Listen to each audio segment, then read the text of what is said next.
Hi, everyone. I appreciate the hush that has fallen over the crowd as we look forward to hearing from our speakers. Thank you very much for being here. Welcome. I'm Cindy Lewin. I'm the chair of the Nonprofit Organizations Practice Group here at Venable. We have the largest, what we believe is the largest nonprofit practice group in the country, and we were structured a little differently from other law firms in the sense that we have a nonprofit group instead of people in the tax group or whatever. So we try to provide one-stop shopping, but even despite that, we're thrilled that we work with experts from all over the firm, and also thrilled that we learn so much from our clients. Because similar issues, you guys bring us amazing issues all the time and tell us what you've done to work with them. So I'm thrilled that on our panel today we have people in both categories. Allison Leader is Senior Counsel at the Red Cross. She specializes in intellectual property because, of course, nobody would dream of using the Red Cross emblem for anything else, right? That never happens. But you also work with social media, publicity rights, user-generated content has become a huge issue, I think, all kinds of licensing. And Allison, before joining the Red Cross, was at the Associated Press, so a lot of publishing and journalistic experience there as well.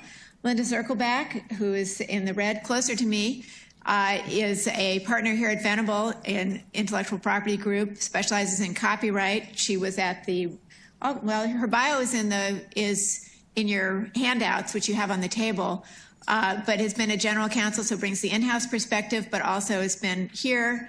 And I find that Linda and I are on speed dial. We call each other all the time. It's amazing how many copyright issues come up. I wouldn't have expected it. So we're very happy to have them both. And with that, I'll turn it over to you guys. Okay. Well, welcome, everyone. Thanks for coming. I'm Linda Zirkelbach. I'm delighted to be up here speaking with Allison. You're going to find she's not only extremely engaging, but she's a very sophisticated in-house copyright lawyer. So much so that she doesn't call me enough because she really knows what she's doing, and she's implemented some incredible best practices, I would say best practices plus, at American Red Cross that I think are going to hopefully be extremely useful to people to take back to the office as far as really operationalizing what is ideal in a nonprofit setting. So I spent 11 years in-house myself in the music industry and in the publishing industry, both of which are very heavy copyright kinds of companies where that's their main asset. So I tend to really enjoy the practical advice, yet as the law firm lawyer, I have to sort of set the stage with some of the foundational legal requirements and some of the law, and then Allison's going to spend the time talking to you about what you really care about, which is how do I do this at my nonprofit.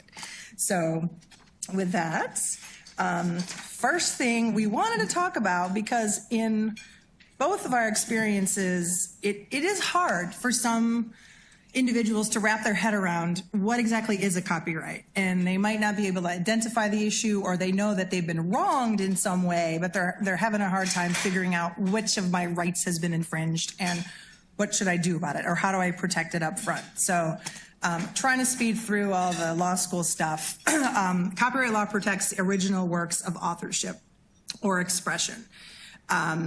And patents, to be clear, protects the idea, and that's a big difference. Patents are the idea. The copyright would be the particular expression of that idea. Trademarks, which are a little more familiar to most people, protects the word, the phrase, the logo, etc. One thing that's really important and not everyone knows is that from the moment that you create an original work of authorship, as long as it has some little modicum of creativity, such as a doodle, a photograph, a song, some text, you actually have, and it's fixed in a tangible form. And that just means either you record it into your phone, or you write it on a piece of paper, or you write it on the keyboard. A copyright exists. You have a copyright. But the key there is, in the old days, registering a copyright was highly recommended, because if you don't, before the infringement or within this 90-day grace period that the Copyright Office gives you, you can't get statutory damages in litigation or attorney's fees if you prevail in litigation. So I know most people here probably don't favor litigation and don't think they're ever going to be in a real litigation, but it still is a very persuasive letter. And, you know, the goal is usually send one strong letter, take care of the issue, and move on. And so in the old days, that was best practices. Now, this year, the U.S. Supreme Court just resolved a long-standing circuit split where some of the circuits would let you sue based on a copyright application. Some of the circuits would make you have a copyright registration before you could sue. They resolved that circuit split. Now you must have a copyright registration before you can file an infringement suit. So we're seeing clients now pay more attention to getting their copyright applications on file because now it is a predicate to getting into the courthouse.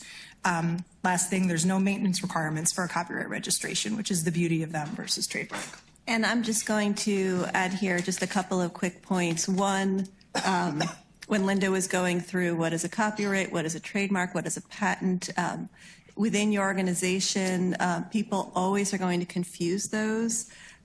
And I find I have people coming to me and saying, my copyright has been infringed, someone is using our idea, or someone has used our trademarks and they mean written expression.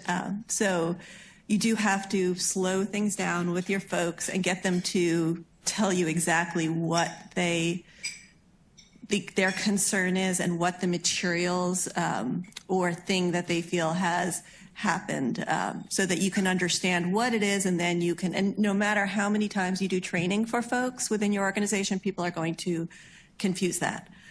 Also, I would say the very practical tip on the issue of registration. If you have certain primary material, that's what's worth spending the money and the time and the effort to get the copyright registration in, because if you do have a situation where you need to send a letter explaining to someone why they have to stop, you do want to be able to reference those statutory damages that they are potentially setting themselves up for. So it's a matter of figuring out what is your key and primary material that you really need to protect, and then making those choices based on that. Thank you. You're welcome. Like I said, the practical advice comes from Allison. This is the scary slide. We'll move through it pretty quickly. Copyright law, copyright liability is a strict liability tort. And what that means is regardless of your intent or if you actually created the content yourself, if you use someone else's content without their authorization, it is an unauthorized copy and you are strictly liable. The slide on the right, I won't go into too much, but that tells all the sort of sky is falling, huge damages that one could be liable for when it comes to infringement and statutory damages. But hopefully no one here will get to that point. Now, I bet a lot of people here and on the phone are thinking, but isn't there a nonprofit exception? I've heard there's a nonprofit exception. So why are we having this entire lunch on copyright law? It doesn't really apply to nonprofits. The answer there is not necessarily. Sometimes the defense of fair use is not guaranteed simply because of your nonprofit status. I won't read all of these, but there's 4 factors in a fair use analysis. And basically what that is you use a piece of content, you don't have authorization to use it, someone sues you, your defense has to be fair. It was fair use. I know I didn't get authorization, it was fair use. There's 4 factors courts look at. No one is determinative. They're not necessarily equally weighted. I often say fair use is one of the scariest areas of copyright law. I've seen the same exact set of facts, especially when I worked in the music industry, in different courtrooms, and judges came down different ways. So fair use is extremely subjective. Being a nonprofit is certainly persuasive and is certainly important in the analysis, but it is not determinative. And then this next slide, again, gives you the Copyright Office's stated view on fair use, where they say courts look at it, but it does not mean, however, that all nonprofit education and non-commercial uses are fair. So I'll let Allison give us her experience with that. So I would definitely, what I would say is that fair use is a complex, very fact-based analysis. It is complex analysis that has a bunch of legal factors and is very tied to the facts. Just because you're a nonprofit, it doesn't mean you can grab a photo off of the internet and use it and somehow that's going to be okay. There are going to be times when using some material that you don't have rights is permissible, or some ways of using it are going to be permissible, but you really do have to do the analysis, the full analysis, and because it's complex, if it's going to be sort of high-profile use, my recommendation is go to outside counsel. Go to someone who is an expert in balancing factors. And I've been doing fair use analysis for a really long time. There's someone in the audience who's a former colleague, and we did a lot of that at the Associated Press. But even with that, if it is a key item that is going to be part of your mission and very prominent, and you're figuring out how you can use someone else's work, you want to go to outside counsel and you want to talk through that, and you want them to fully understand. You want to get the business folks or the program folks in to talk about exactly how they are going to be using it and why they need it, and go through that with outside counsel to do the analysis. For the smaller items, you probably can go through the factors, but remember that just because you're a nonprofit does not mean that fair use allows you to take a photo from somewhere. It has to be directly related and necessary to the work that's being created. And on the practical side, whether you win or not at trial, that's really not where you want to be. Being sued is not pleasant. And if you are getting all that way to try to vindicate yourself at trial, you already are probably not going to be a particularly happy nonprofit. So it's something to take very seriously. And I see my colleague Joe Shull in the room here, and we've represented some nonprofits on the other side of photographers who are looking for a settlement, and they don't relent based on the client's nonprofit status, at least some of the ones that we've had experience with. And I would say the biggest area of concern, and I'm not sure, I don't even know where transformative use stands at this point in terms of the courts, if it still is a factor or not, an important factor. But if you're using another nonprofit's work for something that they monetize or they use, probably you're using it in the same exact way is not going to be fair use. So we've talked a lot about the litigation and that exposure, but we'd like to talk a little bit about other reasons. Why do we care? Why do we care about properly acquiring rights, making sure that we have our copyrights buttoned up? Obviously, litigation is a big one. More likely is a demand letter demanding payment, which happens more and more. There are certain kinds of content owners who, I've represented a lot of content owners, and I have the utmost respect for content owners. So there are infringements, but they have business models where looking for infringements is what they do, and they contact quite a lot of our clients when they find an infringement. So it is something that happens quite a bit, happens to nonprofit clients. So even the demand letter, trying to get out of a demand letter for as little as possible is just not particularly enjoyable for a lot of our clients. So I'll let Allison talk about other things beyond the exposure. Sure. So if you are creating content and you get a demand letter from someone or a cease and desist letter, there's going to be a lot of impact from that. And the best thing that you can do is to try and have best practices beforehand to mitigate those things from happening. So I know that one of the reasons we care about proper rights is,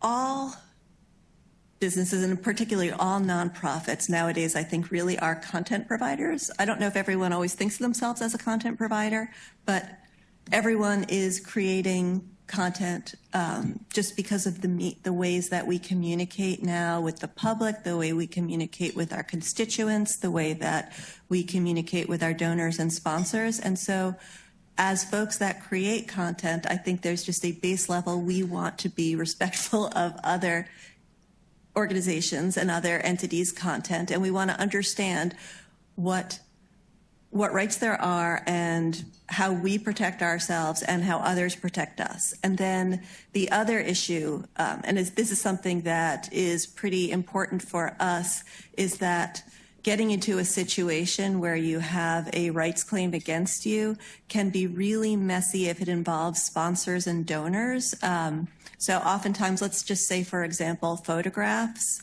If you have a photograph and no one's really sure how you got the photograph, but some sponsor wants to be able to use that photograph and you don't really sort of dot your I's and cross your T's, and someone gives that photograph to the sponsor, and then all of a sudden the sponsor gets a demand letter from the photographer or someone who owned that photograph, it can really harm a sponsor charity relationship.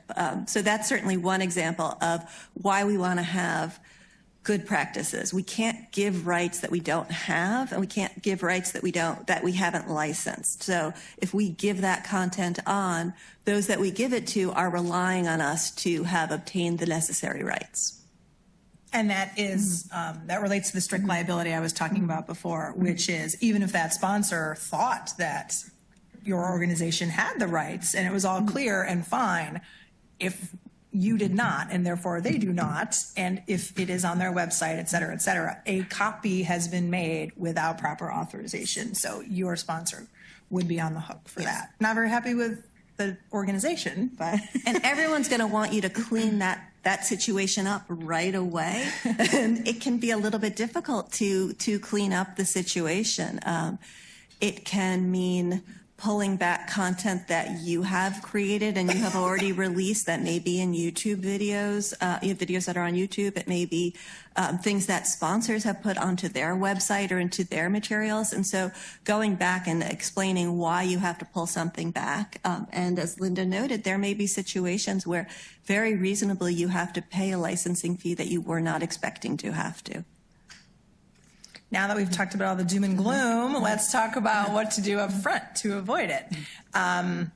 Proper acquisition of rights. I'm going to have Allison spend a lot of time talking about this because it is fascinating what she has built at American Red Cross. It's really fascinating and really just something it would be incredible for everyone to be able to take away and replicate because I haven't seen much like it. And Allison has built that herself while she's been there in 6 years? 5 years. Okay, 5 years. So the slide talks about, so you have a takeaway of some of the categories you need to really focus on. I won't necessarily read them. I'm going to turn it over to Allison to talk about her actual protocol that she has at American Red Cross. So this was really developed in association with our communicators and our marketing arm. So folks that were very involved in, and our fundraisers, folks who were very involved in telling the Red Cross story. And they needed to gather content from all different corners of what our services were, everything from, photographs and stories, and then different ways of putting all of that together. And we realized that there was a lot of content, but we didn't really understand what our rights were in all that content. And there are media organizations that really organize and manage their rights, and nonprofits are not necessarily, we don't really necessarily have the resources to do that or to purchase complex solutions. So what I did, working closely actually with some folks in the communications department, was sort of looked at where all the different pockets of content were, and then we figured out sort of how we could organize it. And we needed to organize it on the front end and on the back end. So when we needed to organize when folks were obtaining that content, and then when we were saving that content for its latter use. We needed to know, did we own the copyright in certain material? We needed to know, did we have the publicity rights in certain material? Say photographs where we were depicting our people who are receiving our services. What we did, so we broke the project up into when folks are taking in and then when we're preserving. So when folks were taking in, we started by just trying to talk to people and find out who was creating content and where they got the core pieces of their content. And it was a lot of folks who were taking photos at events, folks who were collecting stories from people who had received our services, and then folks who were receiving things like beautiful drawings from children or different things, items that people would send to us. And we realized we needed a little bit more organization, so we created toolkits that had simple documents that people could use. So say, for example, you're hiring a photographer to take a picture at an event. There's going to be a huge world of difference between whether that photographer is licensing you certain rights for a period of time, which I think if there's your charity's brand, your nonprofit's brand is going to be in that photograph. I don't know why they're just giving you a license and you're not assigning the rights over. And people didn't know we had a lot of situations where people didn't have agreements with their photographers. And they weren't even sure who had taken the photographs, et cetera. So what we did was we created some simple templates that were, one was an assignment agreement template, and one was a license agreement template, because sometimes you are going to be gathering content that you can only get a license in and you're not going to own it. And we made those available. We also decided there were certain instances when it was appropriate to use email ways of gathering. So we created essentially templates to ask someone via email. Let's say a family has sent us a photograph with their story about how we helped them after a home fire. There may be, and they have provided us a photograph. There are templates that let the person who is in that part of the organization who is directly interacting with those folks have a script to basically make sure, ask those people, like, did you take this photograph, or did you have a professional photographer take this photograph? Because a professional photographer may still have retained rights, and they can't give you rights that they don't own. And then if they say, yes, they took that photograph, then, we can respond, can you give us the right to be able to publish this photograph? We have specific verbiage to be able to, and I don't want to say use the photograph, but to use the photograph within our fundraising and to tell our story. And then the person just has to respond to that email if it's a situation where we don't think that being able to get a signed license agreement is going to happen. We will not do that for assignments. Assignments we always want written paper. So that's, again, working with your hired photographers. We have processes as well for gathering content rights from folks who have posted materials through various social media platforms. So someone in your fundraising department says, someone posted this great photograph about, and a post about us, can we use that photograph? So the answer is yes, but you need to ask them and you need to make sure. But you can use, social media, the ability to respond to someone directly through a social media tool in order to do that. And then we have instructions on how people have to capture screenshots of those permissions and preserve them. So we have full toolkits that can be used both to gather publicity rights at events, sort of posters, and how people can use them, all of the different copyright gathering tools. And we have that in a toolkit, and then we spend a lot of time training people in how to use those toolkits, and those toolkits are available on our intranet. And it has absolutely cut down on the number of questions that we get, but it has also increased the compliance that we get for this. The other area I think that everyone who works in a nonprofit has to be aware of is you may be aware that with your employees that you probably have employment agreements that folks assign over anything that they create to the organization. You need to have those in place with your volunteers as well. And that's something that is really important. I don't know if that's a standard thing, and if, different scale nonprofits, but everyone, when you onboard a volunteer, you should have them sign some sort of copyright assignment for work that they do for your organization specifically. So if they take a photograph in the course of working for you or doing volunteering for you, you know that that photograph belongs to you, and making sure that they understand that as well. Should we save the back end, how we preserve those rights? Yeah, I'll just touch on a couple of things that Allison mentioned, and then we can talk about, again, the amazing rights management database that Allison has built. But a couple of things just to sort of highlight there is, so many times we have clients say, well, what do you mean I paid the photographer for this photo? What do you mean I don't own the photo? I paid them for it. That is like one of the biggest questions we get all the time, and the answer is you don't own it just because you paid for it. At best, you have something called an implied license that is probably going to be held by a judge to be for a very narrow particulars use, whatever you can show in your email chain you were talking about, but it is definitely not ownership. And the scope is sort of how broad your license is, both in terms of years or purposes or worldwide or US.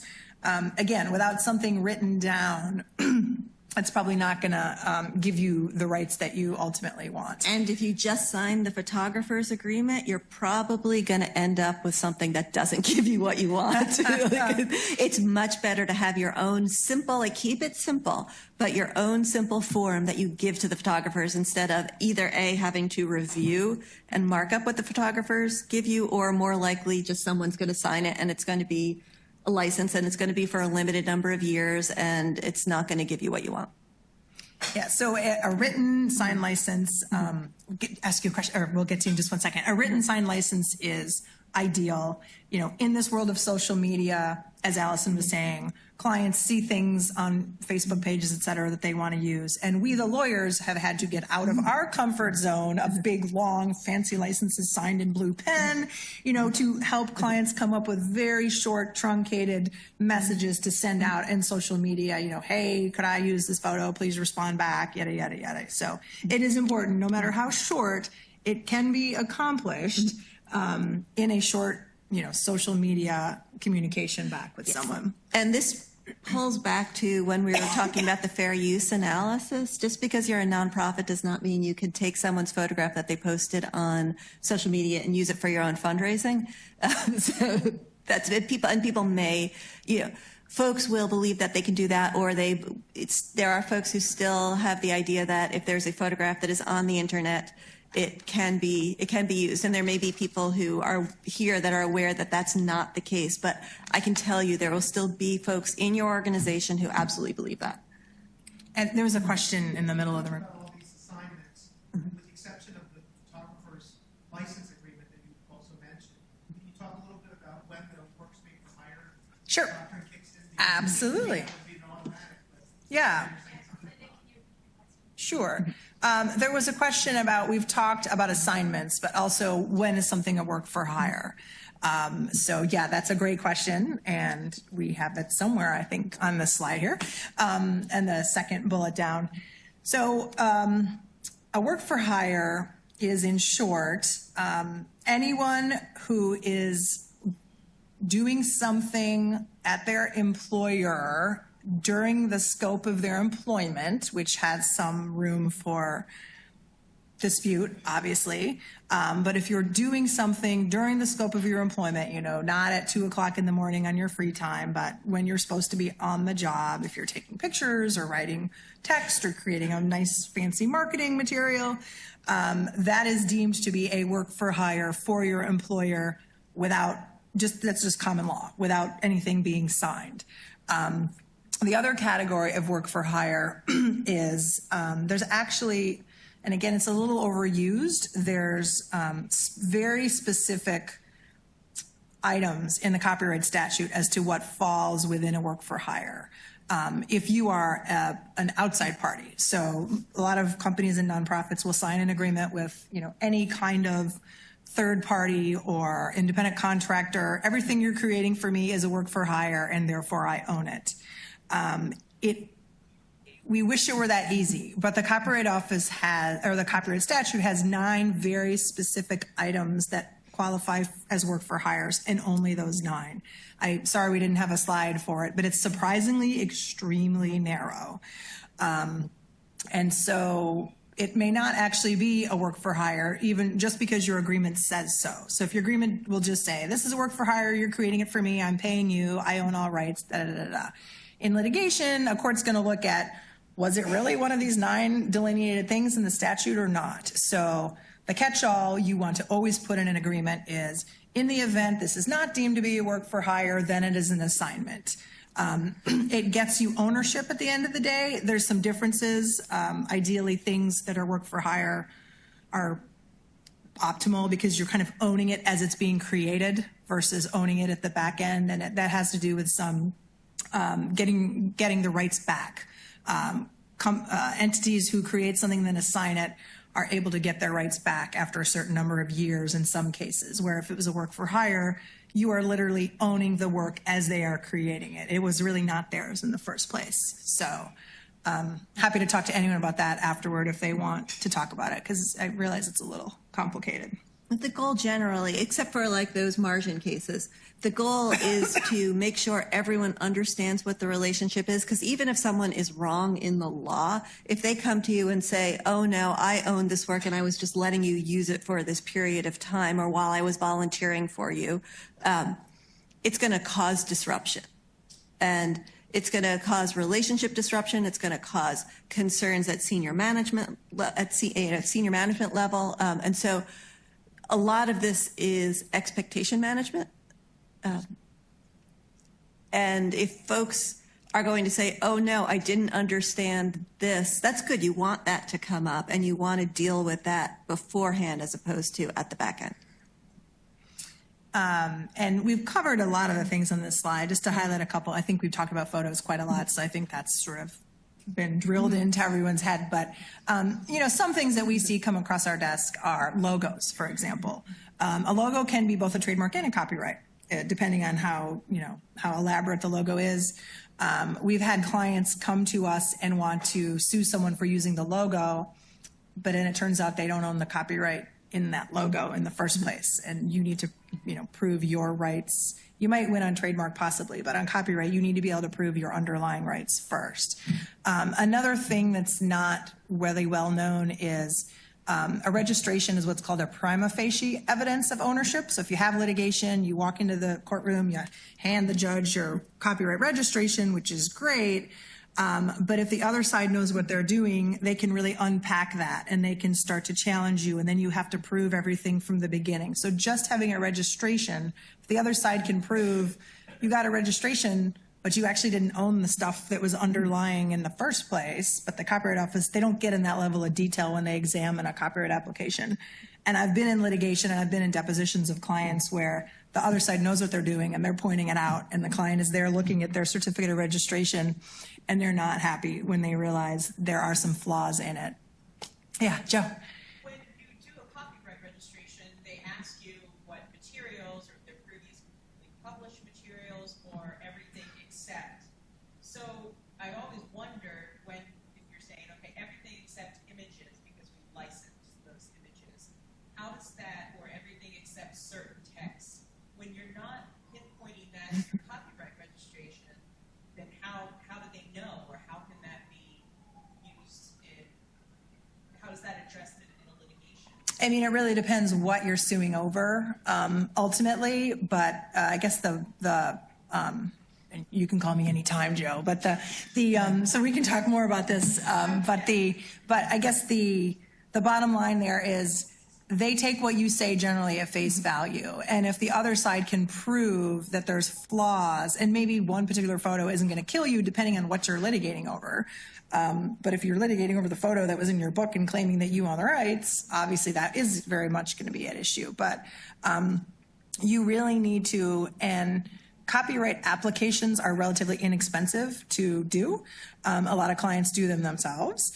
We also do some, but what I think is the harder part is having a real conversation up front with the client to say, okay, let's just chat to make sure you actually own all this stuff and all your stuff is lined up nicely at the beginning, rather than us just be like, oh, I'll just fill out the form and file it, because again, it's not going to help you if you actually are challenged, if there's all these flaws in the underlying registration. Copyright and trademark litigation, and I can say this with experience from organizations that I've worked at, are incredibly expensive. And the idea is to never have to litigate your rights. And so the work that you can do beforehand to get it more organized and more clear is really going to help you avoid those situations, or if there is any situation, to end it as quickly as possible. And when you have situations where things are really muddy, that's when you get more of a greater risk of things actually going to litigation. So then, even though this is copyright, not right of privacy or publicity, we won't spend a lot of time on it, but it is a really important issue. Allison referenced it earlier, but this is another, this is for you to take back to the office, but another issue that we see, I probably see it every day from a client. It is a not so known fact that in every photo, there's two rights. There's the rights of the copyright holder, which is often the photographer, and then there's rights to the person's image who's featured in the photo. And that's the right of privacy or publicity, depending on the sort of class of fame of the person. But that is a really commonly overlooked issue. And so you may have rights to the copyright, but you didn't get rights to use the particular photo of the particular person in the picture. And there was a case a couple years ago. There was a woman whose face was on, I think, buses in New York for a sort of an HIV positive kind of campaign. And they had the rights from the photographer, but they didn't get the rights to the woman's face, and she was not happy. And, there were litigations. So those are examples. Or you might ask for a headshot of someone, and they send it to you. It's their face, looks good, looks great, but you don't know if they got the license or the authorization or the rights to own it from the photographer, and if you really can just use that. It's just very commonly overlooked, and I can understand why. It doesn't sound right that there's two different sets of rights. Right. So if you are taking pictures of individuals and those individuals are recognizable, most states have a state law that recognizes a right of publicity, and they specifically, a lot of these statutes very specifically call out fundraising as a commercial use. The idea is it protects all individuals from commercial use of their identity, whether it's their name or their image. So we should all be aware that fundraising is specifically deemed a commercial use, and it can be an image or a name or both. Also, there's a lot of confusion. People think sometimes that public figures or things like first responders, police officers, members of the military do not have recognizable publicity rights, and that is incorrect. Every individual has publicity rights. The issue is more whether or not publicity rights publicity rights laws protect the use that you're intending to make. And we do make that distinction in the way that we evaluate the use of images in our content as to whether we are acting in an editorial manner like a news organization in communicating about what we're doing. And in those situations, we may decide we don't need publicity rights in order to use an image that has a recognizable individual. Or is it a fundraising, which is a commercial use, or promotional materials, which are fall within what is protected under publicity rights. Is that it? Oh, yeah, no. I could talk more about this. So, yeah. And I know there's going to be a lot of questions, and we have questions. I get questions constantly internally. We've done so much thinking about this. This may be fine, or Yep. if so, if you get a submission of a photograph, Mm-hmm. and submission of a photograph and the submitter says, yes, I have model releases from the people 10 years ago, and the model release says, I, public person, not famous, give you the photographer right to take a picture of me or include me in the picture, and then 10 years later, a nonprofit wants to sublicense or that, is that original 10-year-old model release good enough to give the photographer rights when the original release is not super robust? Right. That's tricky because probably publicity rights grew up within that time period, and things that might not have been like considered protectable back then are now. It will depend on what it says in the license, but it's a pretty good bet that it's probably not going to be robust enough to cover your, the use you want to make now. I will just add, we could talk about this forever, but there's a concept of indemnification. And Allison and I were chatting about this before the presentation. In a perfect world, whenever you get some content from someone else and they say, yes, you can use it, certainly in the corporate world, you get an indemnification. And there's a rep and warranty. And they say, I hereby represent and warrant that I have all rights in this and I've secured all the rights to give to you, blah, blah.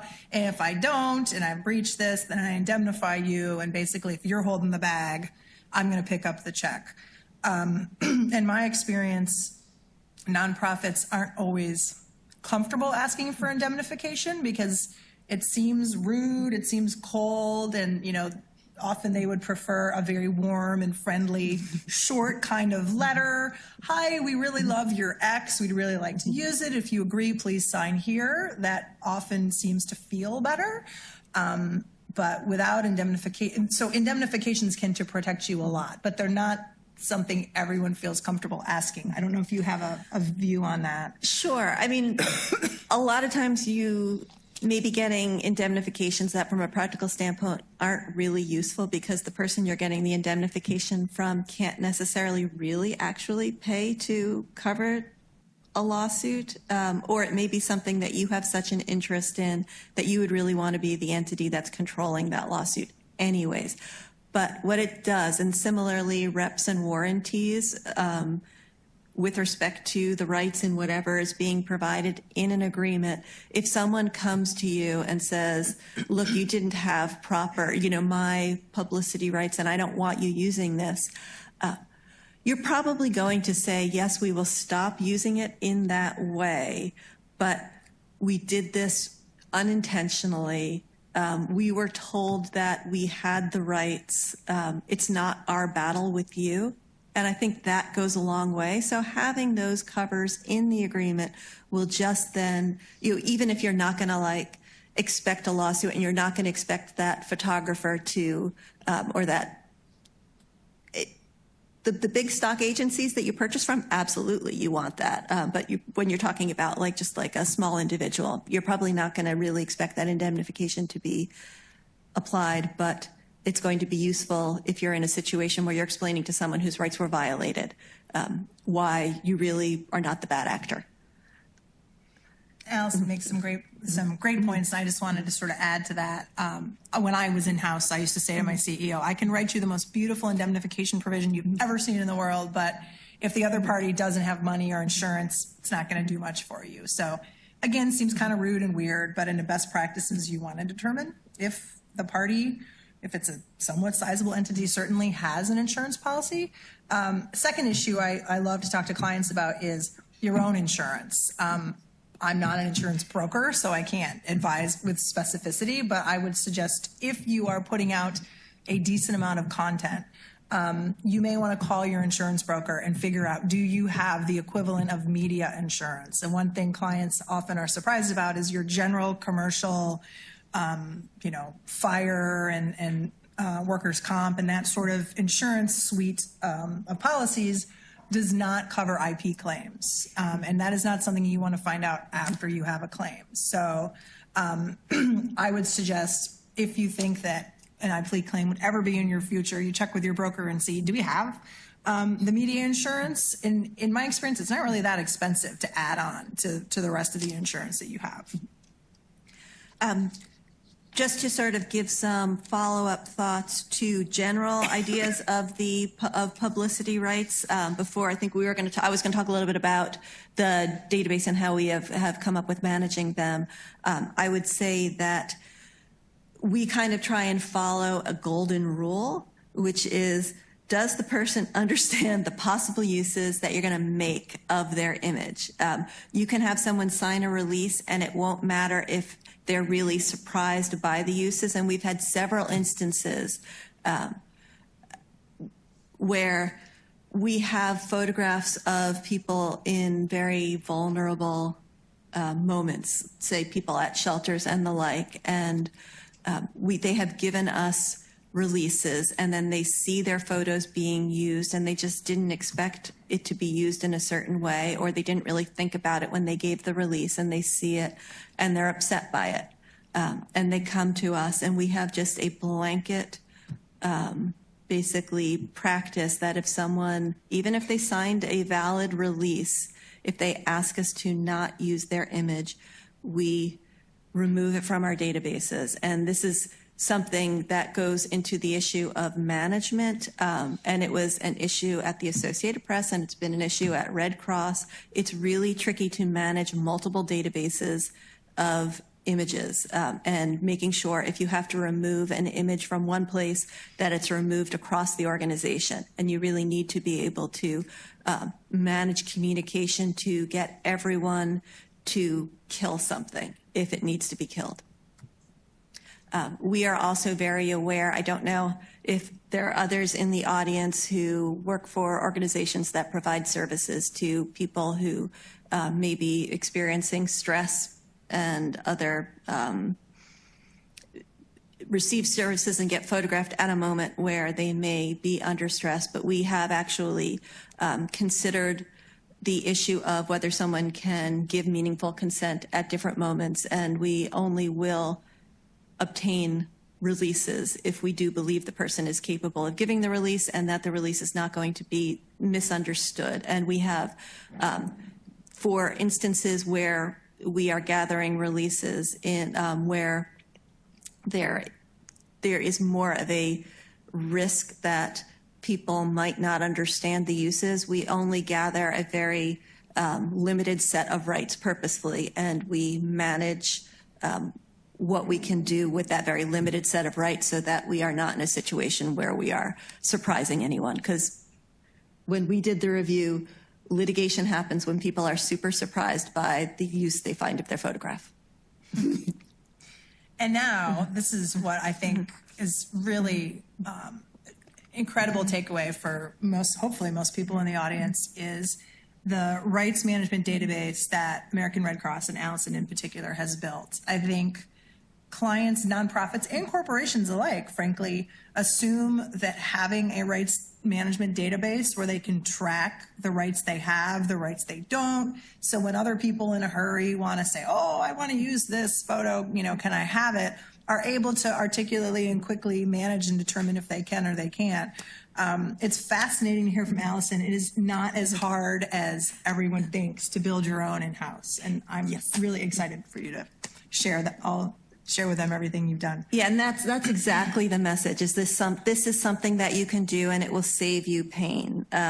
What we found was we had these sets of photographs, and no one really knew when they were from and where they were from, and what rights we had in them. And so we started to figure out, well, how do we manage that? What do we need to keep track of? So one thing that everyone should be aware of as a nonprofit, if you are part of BBB Wise Giving and follow their accreditation standards, is that you should not use photos for informational or fundraising purposes that are older than 3 years, because those may be misleading. So you need to track the age of your photos. So what we found we needed to track was whether we owned the photograph or we had a license in it, and what the license terms were. We needed to track whether we had publicity rights in the photographs and the people that were depicted. And we've come up with a super quick and easy solution for tracking and managing publicity rights, which is we have a very simple form, and we have someone sign it, and then we take a photograph of them holding the release, and we use that for matching purposes, and we save it along with the photograph. So we have publicity rights, we have copyright ownership or license rights, and then we have date information, and then information about where the photograph was taken and what the story that was gathered along with it. And we took a fairly standard database solution and customized it so it specifically associated those elements with the photograph. Then we realized that because we take photographs in real life situations, there were a lot of third-party trademarks that were constantly being captured in the photographs, and that this would be a problem if we gave it to a sponsor who who presumed that we had the rights. It could be everything from a blood pressure cuff in a photograph showing how we collect blood to the various products that are around in a shelter to all the different shoe brands, hat brands, and t-shirt brands that people are wearing. And we started training our production and photograph teams in avoiding third-party trademarks. So the use of tape. If you are going into a scenario where you know you're going to be capturing images, the extent to which you can cover third-party trademarks is going to make those photos more useful. So we bring along T-shirts, we bring along hats, and we make sure, and then we prep our own folks who are going to be there that they should be wearing shoes that don't have brands on them. And then after we gather the photographs, we evaluate them and we determine whether there are third-party trademarks that are present that we feel we can use and would not give rise to a trademark claim, whether there are no third-party trademarks, or whether there are third-party trademarks that while we can use, we would not give to a sponsor, because we can take certain risk ourselves, but if we do not have rights, we cannot give those rights to our sponsors. So we do not want to give them photographs where their use might require third-party rights. And then we assign a certain level to the photograph based on whether there's a recognizable individual related to publicity rights, whether we own the copyright, and whether there are any third-party marks present. And if there are either no recognizable individuals and no third-party marks, and we own the copyright or we have a sufficiently extensive license, we call that a level 1 photograph. And we educate everyone in our organization that a level 1 photograph can be used for marketing, fundraising, and promotion by American Red Cross and its sponsors. We also do sometimes get what's called an extended release, which is a release that we use mostly with our own volunteers as opposed to the people that we get services from. And we explain what that release is, and it will allow our sponsors to use the photographs for their own corporate citizenship reporting. We believe that that is a marketing use. We have found that our sponsors really want to have photos that show engagement of their brand with our mission, and that is incredibly valuable to them. And if we can provide that to them, that can actually increase their engagement and their willingness to give us money. And so we want to make sure that when we are providing those photographs that we're not utilizing rights that we don't have. So those are the level 1 photographs, and then level 2 photographs may have what we call soft trademarks that are present, but we believe if we use them for our purposes would not give rise to a trademark claim. But we also own the copyright, and there are either no publicity rights necessary in the image because people aren't recognizable, or it's a crowd shot, or we have the rights in them, and those we call level 2 photographs. And then we have level 3, which is, if you want to use this photo, go talk to a lawyer. Because those, we don't want to put assets off use. If you don't manage the rights, then you have, in order to avoid litigation or avoid claims against the organization, you have to start making much more bright line rules about what people can and can't use. But if you can manage and preserve the information about the rights that you have, you can allow much broader, greater use, and that use doesn't have to involve legal as much as it might if everyone is sort of questioning, where did we get this photo, and do we have any rights in it? And you can use simple database programs to collect and gather and store that. Thank you. You're fascinating. Again, it's doable. And I worked in-house too. I remember feeling like it was impossible to try to track all that information, but it's doable. And if people have questions about it, they should please definitely ask me about that. There's questions in the audience. Cindy's looking at me like she's going to give us the hook, so I'm mindful of the time to make sure we get through the content. But why don't we take a couple questions, and then if it's, if we feel like we're not going to get to the other slides, then I'm happy to chat, or Allison and I. Hopefully Allison can stay too and chat afterward as well. I have a real quick question. Yeah. So for the 3 years with the BBB Wise Giving, do you purge your database of those older than 3 years, or how do you manage those? No, because you can use those in an archival manner as long as they're indicated that it's archival. I think that the rule is just about being misleading. So if you're not using it in a misleading manner, and you don't want to purge items that can be used for different purposes, but I think you just have to be mindful, and you do have to set up sort of like make your own organization's decisions about how you implement their rules. Okay. If nothing else, then we will, yeah. A lot of the programs have been focused on protection from copyright infringement. Maybe a couple quick words about copyright protection for content creators. Those of us that are, for example, I'm looking up at your presentation here, and it's got a confidential, it's got a copyright 2019 on it. Can you speak to that? You talked early in the presentation about the registration requirement, but maybe practically how that's done so that it doesn't become overly burdensome? Sure. So again, registration now after the Supreme Court decision is more important than it ever was. So best practice, you want to get your registrations or your applications on file. For statutory damages, you need to either have your application, doesn't have to be registered, meaning it was granted, but you have to have your application on file before the infringement occurs, unless it's in the first 90-day grace period when your particular content came out. So what that means is you have 90 days to get your applications in. If someone infringed you in that 90-day grace period, you're still fine.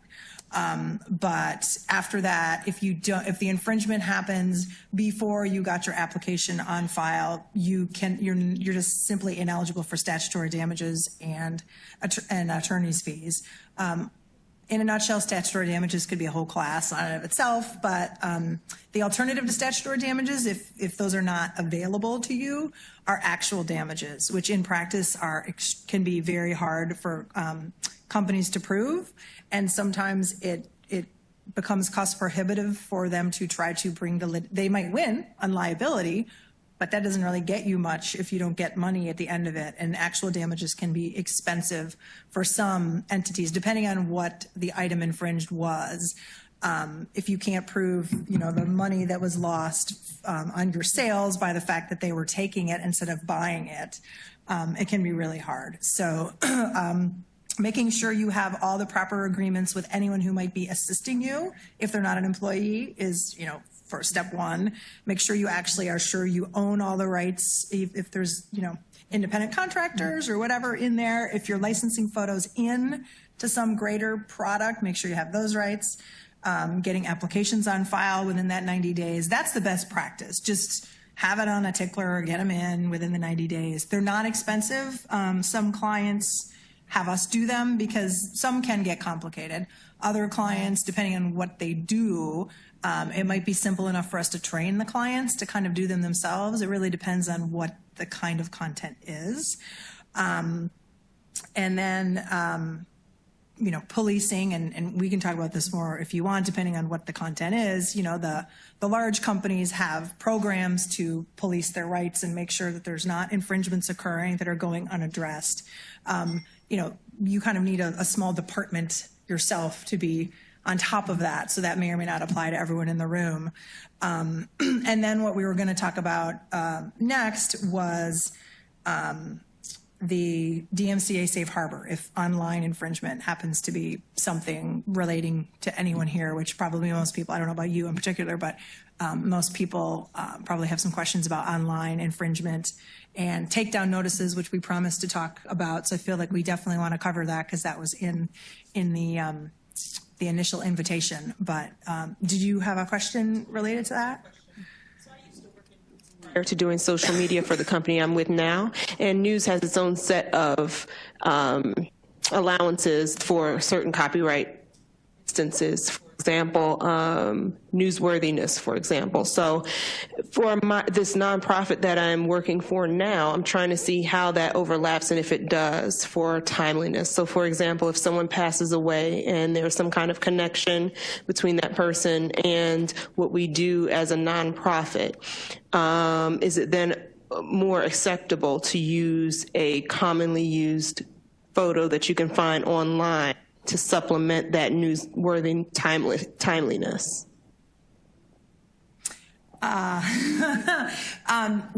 We can talk more about this forever. You can call me or I can give you my card. But there are a certain number of rights given to heirs that in many different contexts, not only copyright, right of privacy. Sometime there's a claim called false endorsement, which technically is kind of more in the trademark subject matter than the copyright subject matter. But because someone has passed away does not mean, and again, that's like a real news flash to a lot of entities. When I was in-house, we had what we called the 100-year rule. And it was like, if they haven't been dead 100 years, then let's move on and find something else. That's a little overly broad, but otherwise you're having to run down the specifics of this person, what state did they die in, da-da-da-da-da. So it can get complicated. I would generally say don't have a fundraising ask in association with what you're talking about, but you may want to talk about someone's death and the meaning of that to your organization and what your mission of your organization is. But the issue of whether you could use that photograph, that common photograph, it's still going to be potentially protected by copyright, and it's not necessarily going to be fair use to use it if that photographer took that photo for the purpose of licensing it. So that would be an issue of your risk tolerance within your organization. It's just a really, really fact-specific kind of analysis for those sorts of things. Yeah. Thank you. Sure. We'll take one more question, and then just so I don't feel like we let down anyone wanting the takedown part of the program, we're going to keep going. Thank you. I attend a national conference for the last couple of years, and about a year ago, the sponsoring nonprofit began to include a disclosure that registrants may be photographed and appear in publications. Now I'm thinking of my own organization, and we go nationwide taking pictures of trainings, events. How much protection is afforded a nonprofit if you have a disclosure that there may be photographs and uses of those photographs? And do you include a request that if you don't want to appear, please notify us and then remove them? Could you comment on that? So my practice has been, it sort of depends on the use that's going to be made of the photographs. If it's really going to just be to publicize the event, I would be comfortable with that kind of approach, but I would say that you need to post near all entrances so that presumably anyone who is going in will see that, and the posting has to be large enough. And I think to be meaningful, you want to give the opportunity to participate for someone who has a good reason, and there are people who have very good reasons why they do not want their image used. We have had situations where, like, women who are coming from battered women's shelters stay at our shelters, or people who have stalkers who are participating with us or maybe employed by us. So you do want to give people an opportunity to be able to say, do not take a photograph of me. And then I would say photograph what you, the photograph, the posting that you had, and preserve that if you're going to use it beyond, for any purposes beyond just providing information about the event. And I would say as well, if there's anyone who is a local or national celebrity who is attending, it's not adequate. And for that, you do want to specifically get a specific permission. All right, we're going to move. Again, I'm happy to stay and take questions. I'm not sure how much time Allison has to get back to the office, but if there are questions people feel they didn't get a chance to answer, please feel free to come up. But because we said we were going to talk about it, I want to make sure to talk about takedown notices, because they are very exciting and can be very effective and not always known by clients. So we wanted to talk about that. So this is where you find yourself in the situation where you find your content online somewhere and you didn't give authorization and you want it down. Particularly in these days after GDPR, where it is very difficult now to learn who owns a particular website. In the old days, you could look it up. Then they got all these privacy protection things where it got harder and harder. And now you literally aren't able to access it unless you're lucky enough to look through old archived information and find who's behind a particular website that has your content up there that you want down. So this is a wonderful tool for clients who see something, they want it down, they can't find, or they're getting ignored by the one who appears to be the one who put it up in the first place. So I want to explain a little bit about what 512 is to give you some context. 512 of the DMCA is Digital Millennium Copyright Act. It's a section. I call it a sword and a shield. It's an offense and a defense. We'll talk about how you can use 512 to get your stuff down, but also you may need to be aware of 512 for your own protection as well. If you have any kind of third parties able to post any content on any of your platforms. But what 512 is, and I can talk about it for two hours, so I'll try to go as quickly as I can. 512 was a section in the Copyright Office, or in the Copyright Statute, which is under much scrutiny right now and probably will change. But currently, it was created after a huge battle down on Capitol Hill, because as a technological matter, if someone puts an infringing video, either on a website or on their website, as a technical matter, because a copy is made by a server to then display the video, and it's also being distributed, the platform technically is infringing because they have made a copy, because that's how technology works, as well as just the ISPs, the internet service providers. Their job is to provide everyone connectivity and access, and they did not want to be held liable for every piece of infringing material out there on the internet that they had no idea what was going on. So 512 came out of that to give what is called a safe harbor to largely platforms and hosts, web hosts, who are hosting this content that ultimately is found to be infringing, provided they weren't the ones that put it up there, provided it was a third party who actually posted it. So in a nutshell, that's what 512 is. And what it means is, if there is some infringing content on a platform that the platform didn't put up there, but a third party, and this is, user-generated content, this is just happening all the time, or the host, just a mere web host, one of the biggies, they are hosting the material, but they have no idea what's really up there.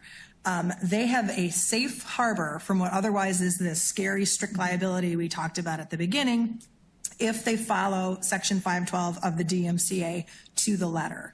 And for purposes of, if you see some of your content online, you want it down, you're getting ignored by the one who seems to have put it there, a very simple and clear, but it has to also track the statute perfectly, or it's considered an invalid notice that they can throw in the trash and they have no repercussions, you can get the material down. The next slide talks about, this is from the copyright statute, but there's very specific things that need to be in your 512 notice. So you'd send a 512 notice to the platform or the service provider. You have to include the signature of the person authorized to act on behalf of the owner. You need to be able to say, I own this material. You need to identify what your copyrighted work is. You need to direct them to where the infringing material is, typically done through a URL. And then there's, I won't read all of it, but there's particular information you need to provide, which is in bullet 4. There's a statement, and then there's statements about good faith and under penalty of perjury that what you're writing to them is true, because they aren't the decision maker. They rely on your properly issued 512 notice. And if you send a properly written, not defective 512 notice, the host, when they get that, they have to take that material down to be able to rely on this safe harbor from liability. If it is an effective notice and they ignore it, they're liable for infringement because they didn't properly respond to the notice. So I find it to be delightfully fun when we have a client who's being ignored by some evil little infringer, and then we tell them about the 512 notice, and you send a notice. And the other cool thing is, let's say it's just a photo or just, one particular thing on a whole web page. There's currently, not that I'm aware of, any way to kind of gut the web page and just take the photo off. What they do is the whole screen just goes black, or 404. So it's very satisfying to send one of these notices about someone who's been hassling you for months, and you send it and then their website is down. One of the reasons 512 is up for negotiation, and it's a big hot issue, is a lot of the really, really big content owning companies are sick of what they call the whack-a-mole, because it could end up going back up, and then you got to send another notice, or they go to another ISP, and they're supposed to be repeat infringer policies and all kinds of things. But if you have a really bad person, it might go back up again. But in our experience, in the vast majority of cases, for most clients, once you get it down, they're like, oops, and it's over. So also, though, a lot of nonprofits should be aware of 512 from their own perspective, defensively, not just offensively. So if you have any kind of website, platform, anything else where your organization is not posting the content, let me be clear. If your organization posts it, anyone who's an employee at your organization actually puts it up there, this safe harbor stuff all doesn't apply. You're just strictly liable. Boom. But if you have a platform where third parties are able to post material, particularly, user-generated content is the big word these days, you should be aware of 512, so you have your own safe harbor. Otherwise, you would be strictly liable. And there's 3 very specific things you need to do to be able to take advantage of the safe harbor. And if you whiff on any of those 3, you lose. They all 3 have to be done, and they have to be done correctly. The first one is to designate on your website who your DMCA agent is. Bullet 1 has all the very specific information you need to provide. If you look on your website or a lot of websites, it's often in the terms of use, there's often a really big, bold heading that says DMCA agent or designated agent. That's where it should be. You need a properly written policy and notification there on your website, prominently located, so people can figure out who is your DMCA agent. Second prong is you have to file notification to the Copyright Office as to who your DMCA agent is and provide with all the relevant contact information. In the old days, this used to be done on paper. A couple years ago, they moved online, and even people who might have done one on paper, if you didn't sort of re-up it or renew it online, it expired.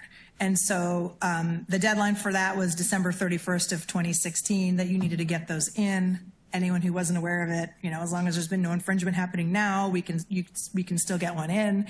And the other thing not everyone remembers is you have to renew them now every 3 years. That didn't have to be the case. So even if you got them in, everything was fine by end of 2016, you need to renew these. I say 2016, I'm sorry, it was 2017. Make sure you're renewing them. Third point is you have to respond expeditiously to a notification. That has not been defined in the statute, usually means week, 2 max-ish, but you need to respond to that notification and take it down. when I was in-house, lived in fear of getting a DMCA notice in my personal inbox and missing it, and the company got sued all because I didn't check all my emails or see my inflow. So my practice tip to everyone is to set up something like DMCA@nonprofit.org, have it sort of filter to 5 different people or whatever who are all in legal or the executive office or something, so that it's not just you on the line if you miss that email. So it goes to multiple people. And I think you do something like that as well, right? We exactly do that. I would say also one thing to note is if ideally you want to have a unified terms and conditions that is used on all of your different web platforms, because a organization can have multiple web platforms that are managed by multiple different people. And I've discovered like someone who created a website created their own weird little DMCA notice and didn't, and it's not the one that's part of the main one. So if you can unify and you can control the substance of your terms and conditions, and you can draft it so it can apply to multiple different websites, that's a way of controlling this. Yeah, awesome. And happy to talk about that. I could talk about this for hours. I love 512 of the DMCA. So if anyone wants to come up or give me their number or something, happy to talk about that. I know that some people will need to get going. So we listed a bunch of common pitfalls that we see. I don't think we have time to read them, but hopefully this will be a really useful takeaway of very common things that we see clients just be unaware of and then have problems and disputes that we need to try to help them out of. So we won't read these, but these might be useful for people to take a look at and figure out, is there something there that they don't understand, in which case they should run that down, or are there things there that they want to catch that aren't happening in-house. The last thing I'll talk about, and we don't have a lot of time, so I'm happy to talk to anyone who this applies to, because we know a lot of nonprofits have their own publications or their own journals. We do a lot of publishing. I worked in the publishing industry. It was corporate, but in the publishing industry. And we do a lot of work for our nonprofits who have their journals. And again, all we really have time to say is sort of on the front end, you want to make sure all these issues we've talked about before apply to your journals when you're getting outside authors who are writing articles, you're using different content, et cetera, really important to make sure you have all that nicely tied up for your journal, as well as when you're licensing your journals to platforms, which we see more and more, and we work on agreements for nonprofit clients with these platforms. Make sure you have all your rights, because they will ask you to indemnify them. So if they get sued and your journal did not have all the rights, you're going to be indemnifying the platform. And there's a lot of things in these platform agreements generally that should be discussed and should be negotiated. So they're not something we necessarily recommend that you just sign without really going through and understanding what everything is going to mean to you. So with that, Cindy, I'll let you take over.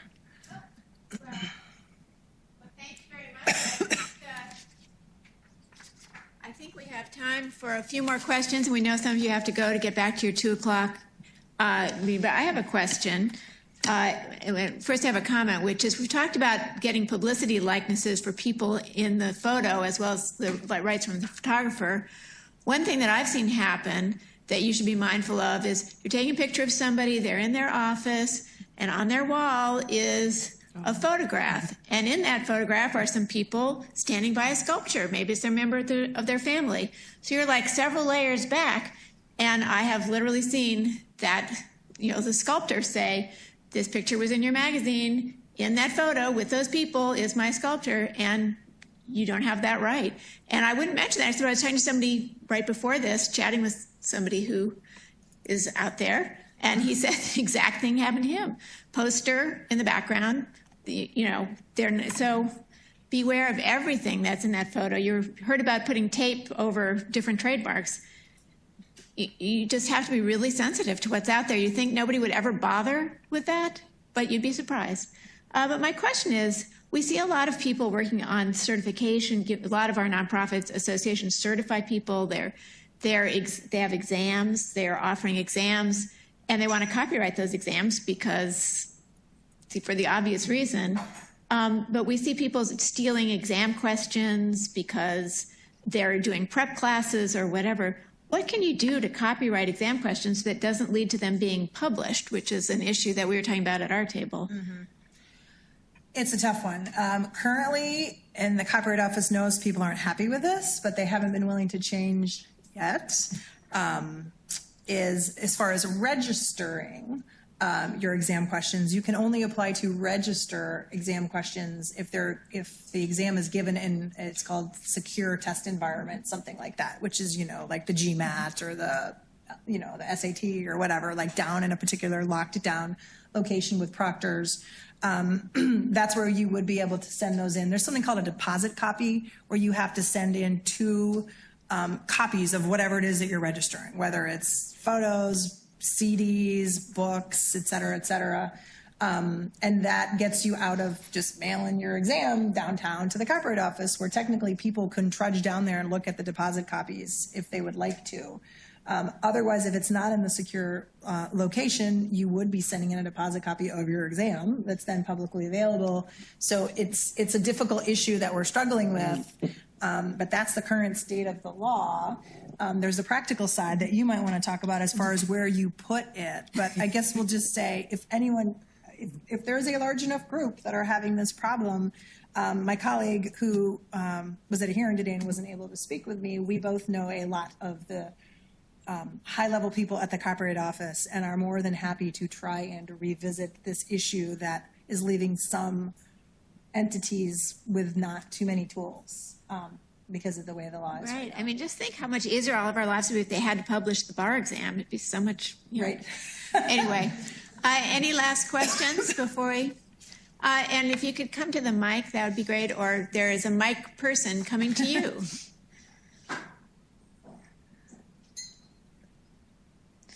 She's on her way. So with copywriting content, I know I'm assuming a lot of associations and nonprofits are doing this now with podcasts and having podcasts. So the issue comes with, our presenter, we have an agreement with him, we own the copyright. So that's not the issue. The issue is it worth registering those copyrights? So it's a constantly evolving, growing, living thing. It's not something that here's the copyright, here's the one thing, and that's it. It's we put one out at least once a month, sometimes twice a month. So any suggestions for that? The best practices, if you're up for it, is to, again, someone has infringed it, even if you haven't applied to register it. But the problem is there's not too much you can do. You can have a whole trial on liability and win and be very proud of yourself, but it's not going to really, other than the principle, it's not going to really get you anywhere. With things like that and with websites, the best practices that companies who really are paying attention to this are doing is every quarter, every 90 days, right? They are sending in new materials, and then you have to keep updating it. Because just because you applied to register your website, a couple years ago, or your batch of podcasts a couple years ago, as that evolves, as that changes, it doesn't protect the new stuff that's constantly changing. So it is a lot, but clients do set up ticklers, or we set up the ticklers, and every 90 days you're sending in the latest and greatest of what's happened over the last 90 days. I would say that's important if you monetize those things. If they're not monetized, but they're just things that you want to control, you may not necessarily want to register, but that doesn't mean you can't stop someone from using it. And just because you don't have the threat of statutory damages, you have DMCA, and you have other ways of being able to tell someone to knock it off and to stop doing it. But if you do monetize, then being able to negotiate a settlement because you had that registration. It's a matter of choice of the types of content that you choose for registration. Yeah, I wouldn't worry about it as much, but we're looking into monetizing it. That's So maybe that's a whole enforcement issue we should talk about later as well. It's like, make sure people are knowing that you're monetizing it. It's not okay, and having to have some enforcement sometimes as well. So maybe one more question, if there is one. Okay. Seeing none, please join me in thanking our incredibly knowledgeable speakers. And come on down, as they said. And sorry for those of you on the webcast who can't come on down, but I think Linda's available by email. So